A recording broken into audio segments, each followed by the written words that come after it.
Ghazi Shahdadpur police तहवील में फौतिल उस्ताद अज़ीज़ जकरो के कत्ल केस में नामज़द गिरफ्तार थियल ॿिनि जवाबदारनि खे अदालत में पेश कयो वियो आहे। तफ़सील इन हवाले सां वधीक मालूम कई अली नवाज़ टेवाल खां। जी अली नवाज़।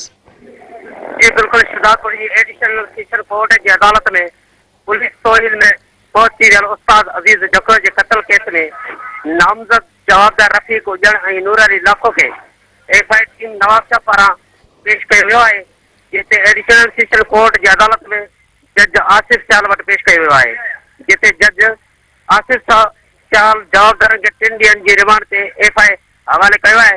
रिमांड पूरी थियण खां पोइ ॿीहर शहदादपुर जी अदालत में पेश कयो वेंदो।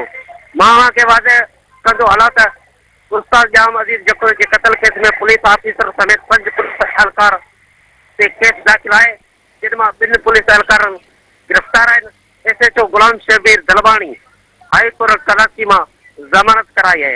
अञा 3 जवाबदार रूपोश आहिनि, जिन जी पुलिस छापा हणी रही है। जी तफ़सील ॾियण जे लाइ अली नवाज़ तव्हांजी महिरबानी।